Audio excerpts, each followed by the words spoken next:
Hello again folks, I'm Talon and welcome to the second episode of this series as we make our way through the lore of Destiny 2 Beyond Light. In this video we're going to be reading through one of the most important lore books in the release, the Once Shipstealer. This book gives us a little more insight into the character of Eramis, the main antagonist of the expansion if you exclude Clovis Bray, as that's a whole other story. As well as the fierce Kell of Darkness herself, we also get a look into the origins of her council, the Eliksni loyal to her that we encounter throughout our time on Europa and within the Deep Stone Crypt. To start with, this lorebook is pretty straightforward to get hold of. Completing the main campaign of Beyond Light will give you most of the chapters, though you will need to complete the raid and a raid-specific triumph to complete the whole book. As usual, I won't be discussing the lore in detail, rather just reading through the story audiobook style for those of you who like to listen to these little windows into the Destiny universe rather than read them in-game. So, with all that being said, let us return to the Prison of Elders as we begin the story of the Once Shipstealer.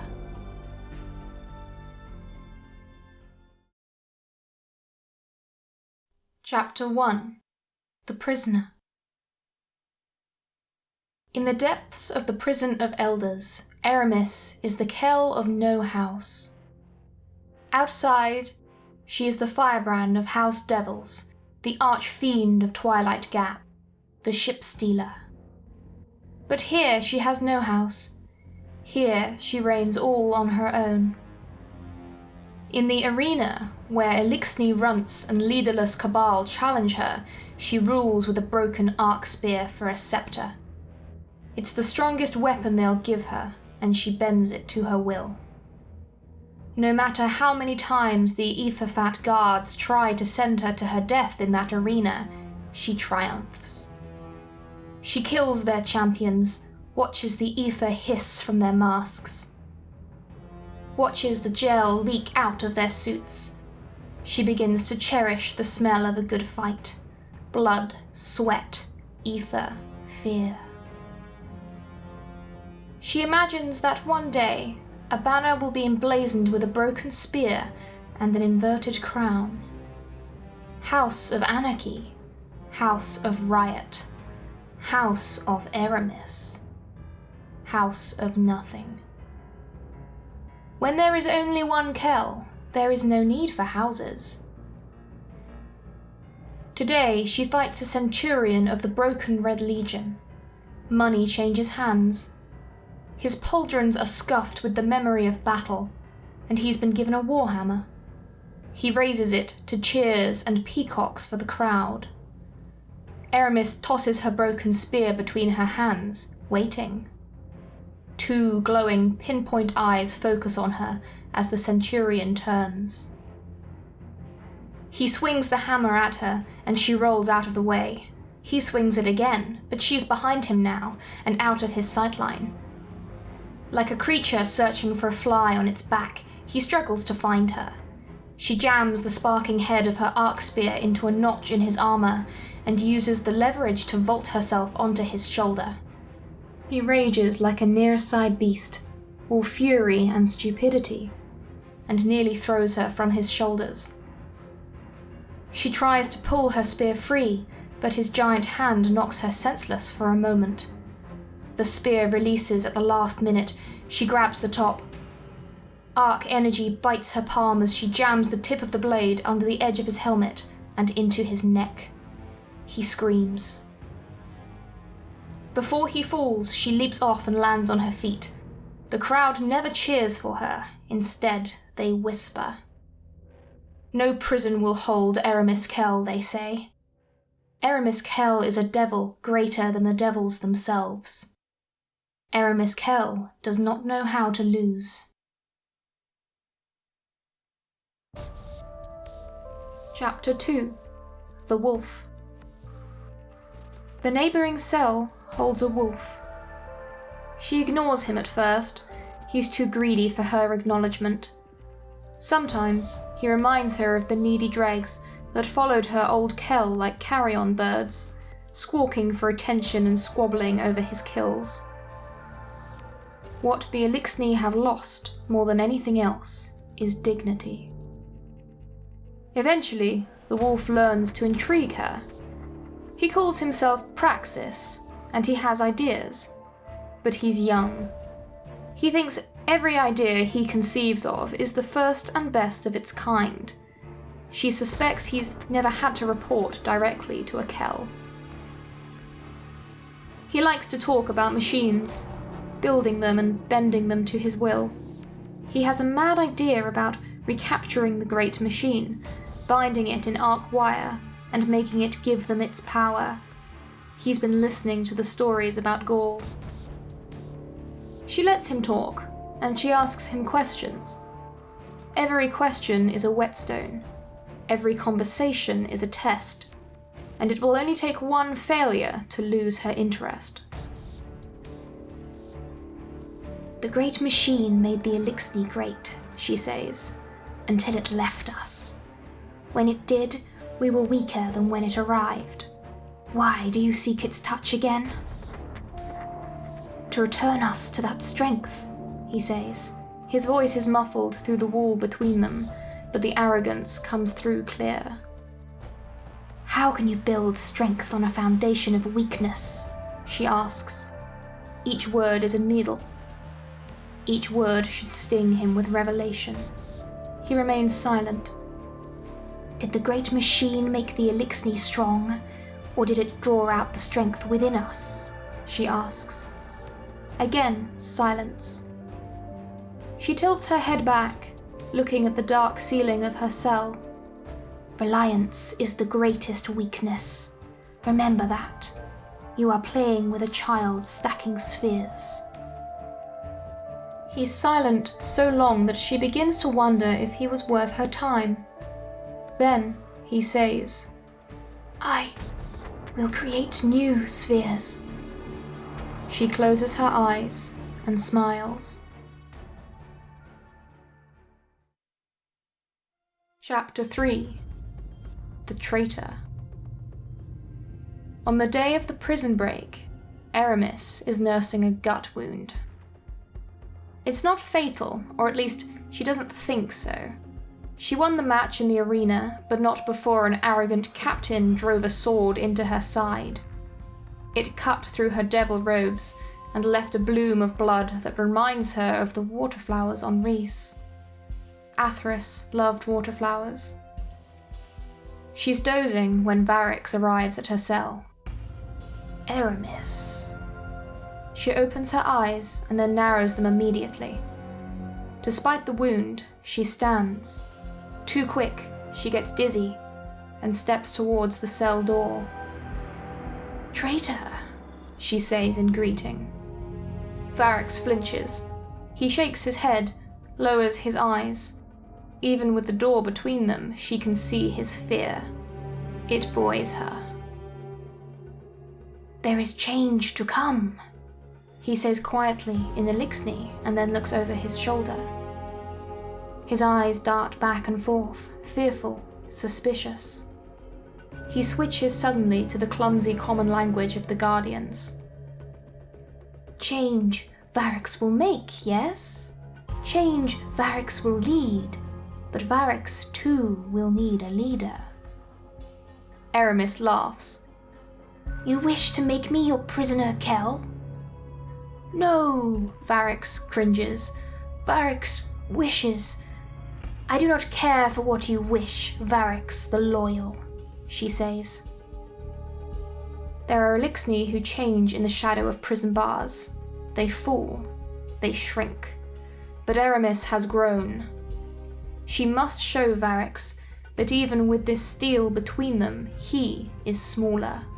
He is still a dreg pretending to be a vandal. If there is justice in this world, one day I will dock your 2 last arms and leave you for dead. Something in Varix's eyes hardens. They share a tense silence. Finally, he says in a voice as cold as ether, Do not say that Varix did not try to help. He leaves, and Eramis settles herself again on the floor of her cell. Later that day, an alarm sounds. The warden projects a message in Varrix's voice. The doors of her cell open, unprompted, as frenzied Eliksni and Cabal charge through the prison, thirsting for freedom. Chapter 4. The Visionary. In the first several months of her freedom, Eramis curses Misrax the Forsaken. He is a wish-to-be Kell, a captured traitor, a four-armed dreg cringing before a false queen, playing pretend amongst the enemies of the Eliksni. And worst of all, the most humiliating, he has beaten Eramis.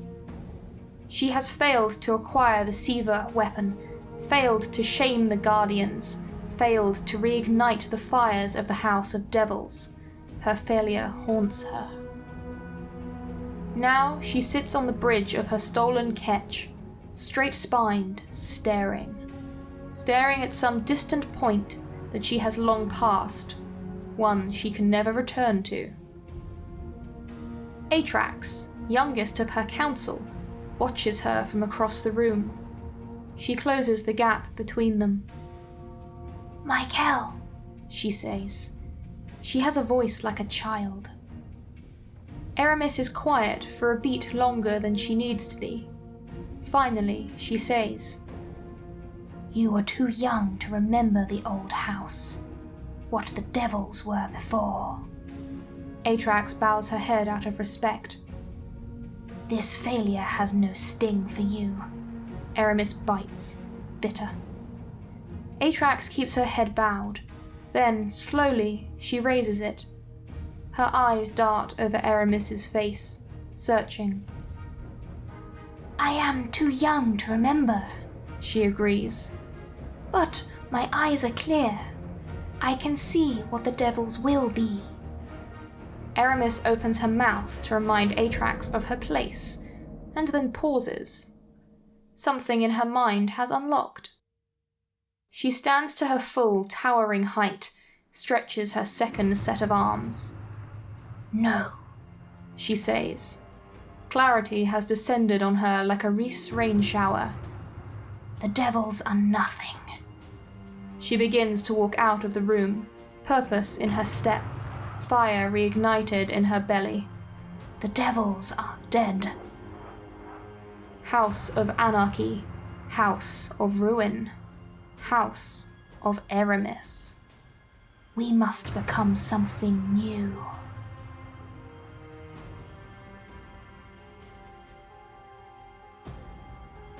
Chapter 5. The Nightmare. As she dissolves the old bonds of the House of Devils, Eramis is haunted by shadowed dreams. In one, she relives Twilight Gap. She lunges, driving a sword into the belly of a Guardian soldier, grunting as they yell and crumple forward. Another Guardian rushes at her head-on before she has time to yank the sword free. But she hears the sound of a shock rifle firing behind her and leans abruptly to the right as the shot flies by and hits the Guardian before her with full force. She looks back to see Priestess, shimmering with the purple glow of the void as her servitor shields her.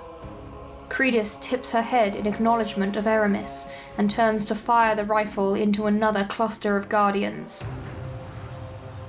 Eramis rips her sword free and forges ahead. They are closing in on the city now. Guardians are falling all around her. They are so close.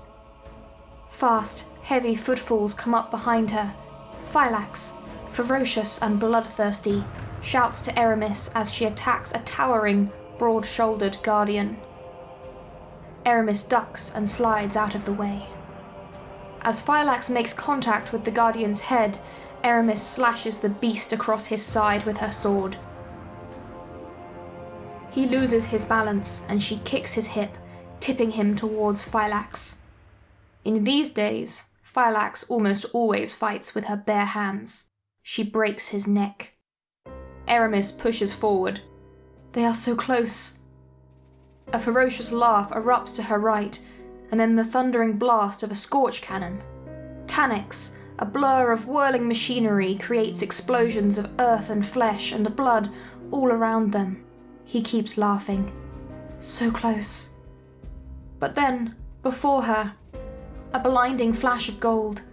She sees Eliksni burst into flame and ash around her as a gun fires one shot after another. Pools of shining light are the only trace of the victims. The guardian wielding the gun is like a tiny sun. Another shot. Priestess's servitor. Another. Priestess herself. Eramis remembers losing, but she does not remember this. Doesn't remember seeing Phylax evaporate into blowing ash. Doesn't remember the shot that hits her in the chest, or the burning fire that explodes through her limbs, or her own scream. She wakes with a jolt, breathless.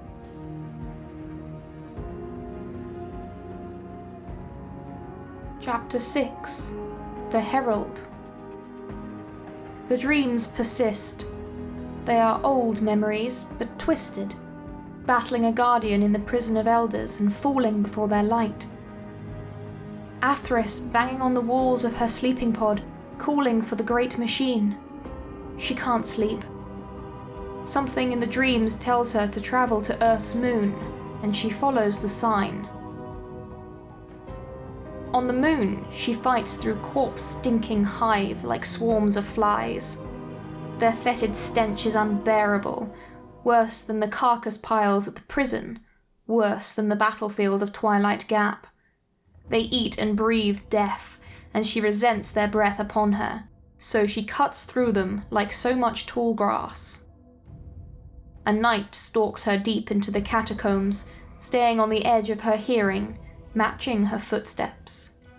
She lets it make the first strike, and when it does, she cracks its exoskeleton armor with her sword.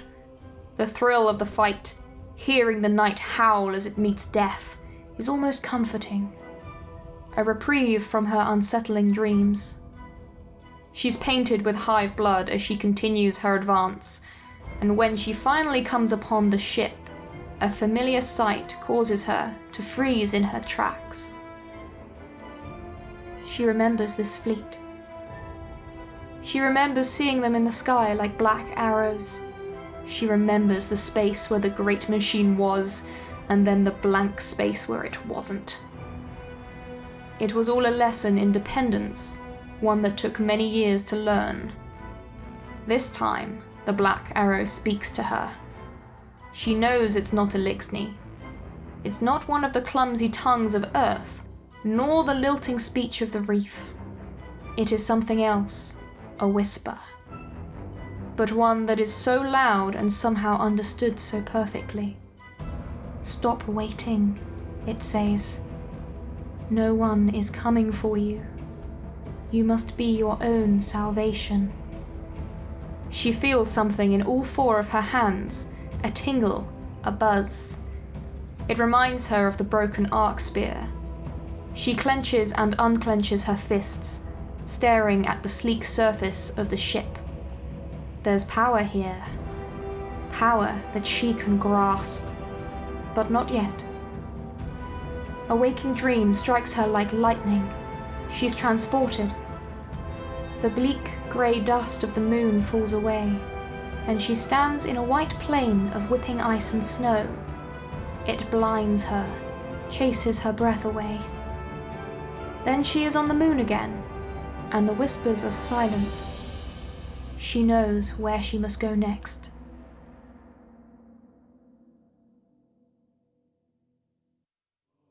Chapter 7.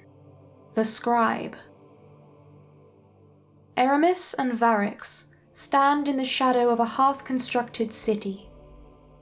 Her people have salvaged bits and pieces from the Eliksni hideouts across the system and lashed them to the ruins of a Golden Age facility, building something new from something old. It's Eliksni flesh on the bones of humanity's failure, nestled in the icy tundra of Europa. She watches Varix's face as he looks up. There is something familiar there, an awe that she remembers from a long time ago. It will be a new Reese, she says, raising her eyes to the scaffolding before them. A new home for our people. No more running. No more living on the outskirts. Varix looks away finally to meet Eramis's eyes. What of the devils? He speaks Eliksni. It surprises her. Old names, she says, dismissive. Leave the old names and old ways in the past. Just as she remembers, Varix doesn't let his awe stand in the way of practicality. His gaze has turned appraising. And why choose this place? Why choose this frozen moon? I saw it in a dream. She can feel his skepticism. She doesn't blame him, actually. Since the prison break, he's been hiding somewhere, some forgotten corner of the system, waiting for judgment to come. He gifted his people with freedom, and then built himself a cell of isolation. He can't see beyond what he thinks he knows. And why did you call for me? He asks. There is a hardness in his voice. After everything, we are not allies, Eramis. Old ways, she says again. If the Eliksni are to survive, we need to abandon all memory of division. Petty squabbles, house politics. I want to wipe it all clean. She looks up at the scaffolding again. This will be a new world, Varix. New ideas. New stories. We will be known and remembered as something new. Varix follows her. Now his voice has softened. And why me? Eramis turns to face him fully now. He fears her still. She sees it in the hunch of his shoulders, the way he turns his face to the side, as if looking at her head-on will hurt his eyes. In the new world, she says, I will need a scribe.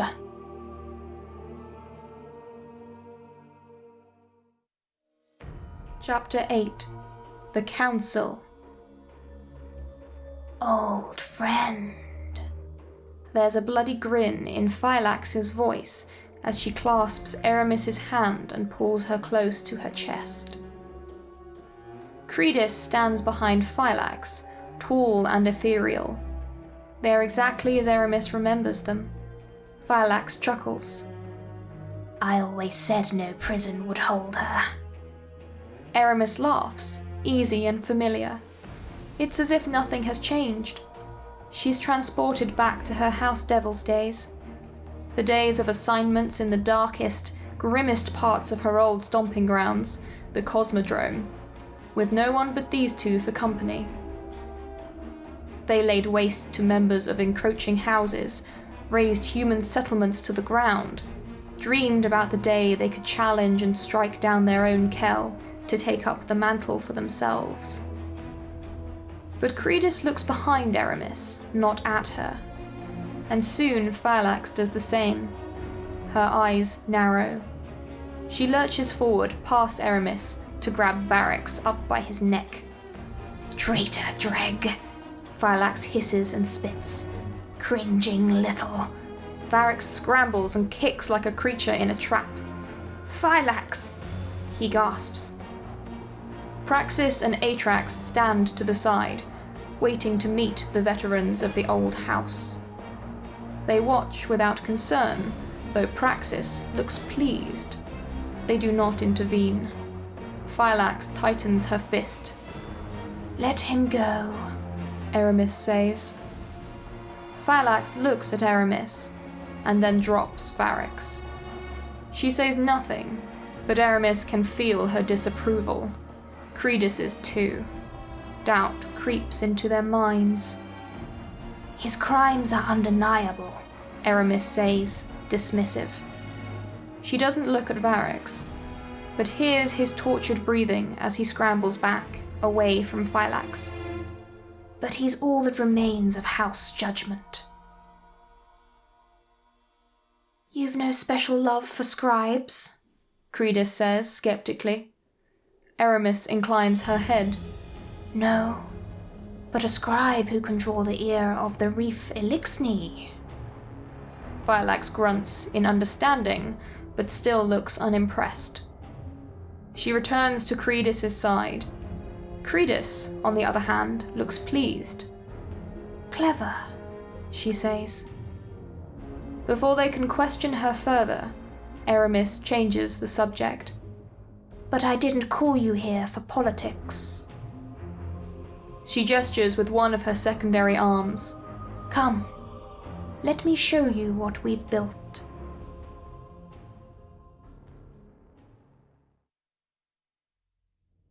Chapter 9. The Kell of Darkness. When the obsidian ship descends on Europa, Eramis is prepared. Her council by her side, Varix, Phylax, Priestess, Praxis, and Atrax. She greets its arrival with bated breath. The foreign whispers return. This time, they say, do not wait to be chosen. Choose for yourself. Choose salvation. Eramis boards the ship and chooses strength.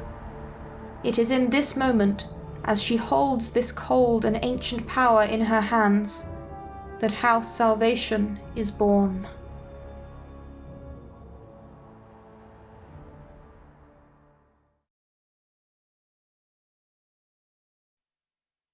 Chapter 10. The Warrior. I am Phylax, once warrior of House Devils, once child of Home Reese. I speak now to Eliksni still scattered. Listen close, there is no repeating. Death to House Devils, ashes to Home Reese. I cast off these useless things, and I pledge my life to Reese Reborn, to Eramis, and her House Salvation. I fought many battles, and found no warrior above the knife will of Eramis Kell. Together, we sieged the walls of the Earth City with weapons in every claw. Side by side, we spilled life force across the system. No catch was out of her reach. No death could seize her. Even enchained by the wretched Reefborn, she grew only stronger in mind and body. Chelkis, Skolas, Axis. Resurrect them all and watch her reduce them to dregs. Her new claimed power is beyond any they wielded, beyond any our people ever knew. And she will grant it to all who unite under her banner. Even now, as lieutenant, I share in that with her. Side by side, our bodies thrum with the same ice-cold energy. Energy to drag the great machine from the sky and fortify our new city with its metal hide. Energy to defeat the wretched of the system and feed our children with the battle bounty. Energy to reign beyond 1,000 lifetimes. All you now hear, I am Phylax, the warrior of darkness. Life to Reese Reborn, victory to the Kell of Darkness. Glory to the House Salvation. Chapter 11. The Technocrat. This is Praxis, the Technocrat speaking from Reese Reborn. It has become evident that, even as our numbers grow, many Eliksni have yet to accept our Kell's invitation to take part in the long-awaited progress of our people. Thus, it falls on me to make an argument I did not think I would have to make. No, that is false. I did anticipate some degree of cowardice, obstinacy, stupidity, whatever you might call it, but only in the beginning, when we lacked evidence for our endeavour. At this late stage, however, when Eramis Kell succeeds where others have failed, alas, I might find it hard to believe if I could not see the empty spaces in our half-filled capital, or heard the whispers of doubt sown by the weakling of House Light. Yes, even from this moon of some distance, I can tap into your transmission, Miss Rax. Others may call you forsaken, but I dub you foolish, clinging still to that moon-sized obsolescence. Do you forget the lesson we teach our children? A ketch laden with the unnecessary will never fly. As for those of you following in his example, placing your faith in peace with our enemies, well, what good are the words of a scientist if you ignore what is before your own eyes? I can only encourage you to truly think. What proofs have your alleged allies offered of their loyalty? Their willingness to share equally with you? How have you benefited, truly benefited from them? If you answer, none yet, or I don't know, I admire your patience. For myself, for my Kell, for all of us in House Salvation, the time has grown too long and the failures too many to invest in such a flimsy experiment. The Eliksni must update our approach if we are ever to rise. Either join us as we march towards progress, or be swept aside with the vestigialities.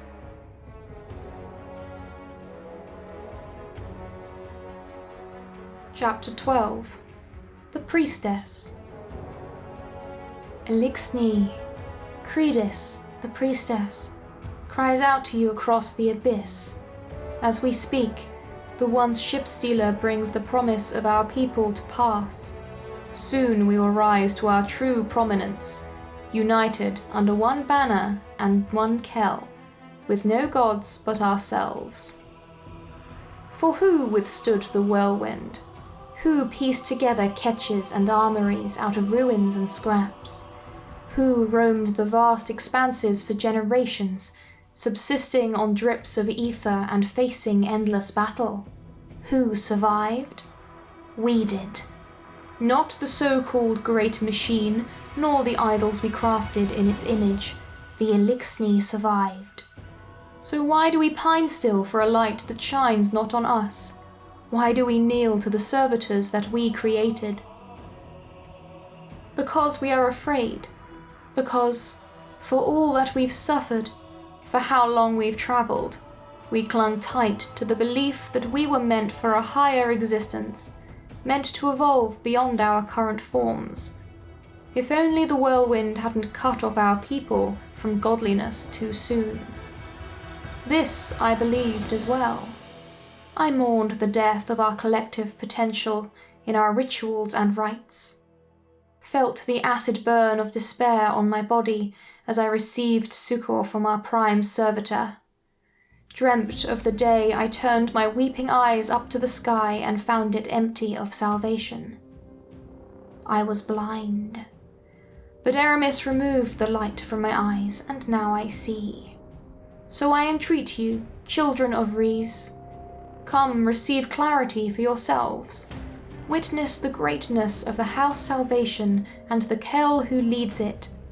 Rejoice, for she who brought our servitors low, where they belong, will do the same to the great machine. The light holds nothing for us now. Long we have travelled in darkness. Now is our time to embrace it.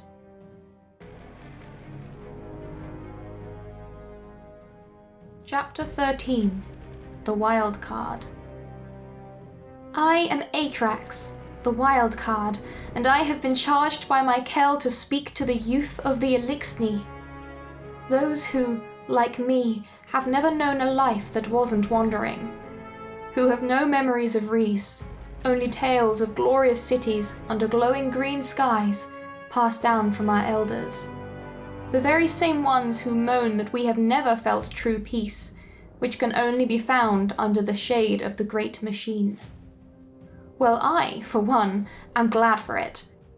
I could not be more grateful the whirlwind came to slice the ties before I was entangled too. They told us it was destruction that visited that day, but what if it was salvation? They called us unlucky to have been born in the dark of deep space, but we were born free. They say we lack the light to truly see, but When we first opened our eyes, there was nothing to block our view of the vastness of the universe. So why do we let the nostalgia blind point the way? Why do we carry their dead dreams? They have turned their backs on the future. I say let them. All the easier to strike them down and finish the cleansing started long ago. Then you can join us on Reese Reborn.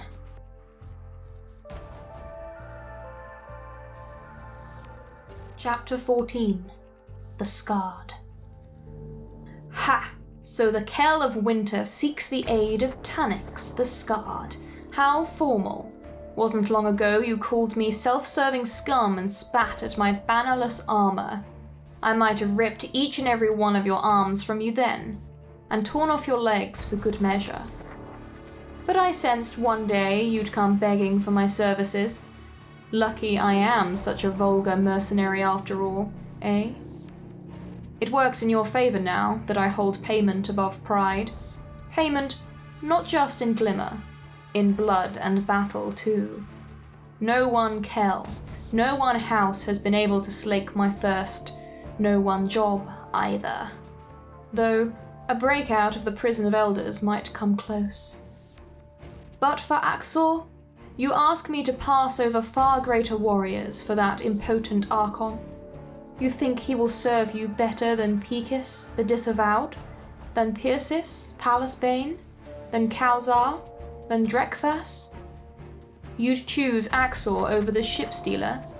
Eramis, who led the charge at the final attempt, who hurled herself at the wretched light-bearers, who moved so quickly I would have sworn she had 8 arms? When your pathetic winter ones followed in her footsteps, they had to wade through the flood of life force she left in her wake. And you still wonder why I refuse my house pledge. You could conquer the system, but you'd rather adhere to these arbitrary customs. Axor belongs to Winter, and Eramis does not. Twice my usual price. The fee is for my restraint. It will take what little I have to free Axor over the fiercest of Eliksni fighters.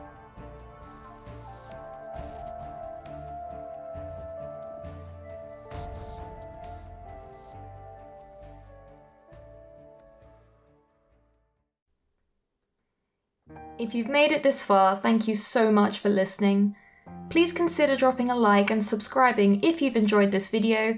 I'll be doing my best to bring out a new one each week on Saturday as we continue through the lore of Beyond Light. And since it's that time of year again, a happy dawning to all of you. Make sure you deliver dawning cookies to Varix, and I hope you have a safe and cozy holiday season. Until next time, burn bright, and remember you're doing awesome, little lights.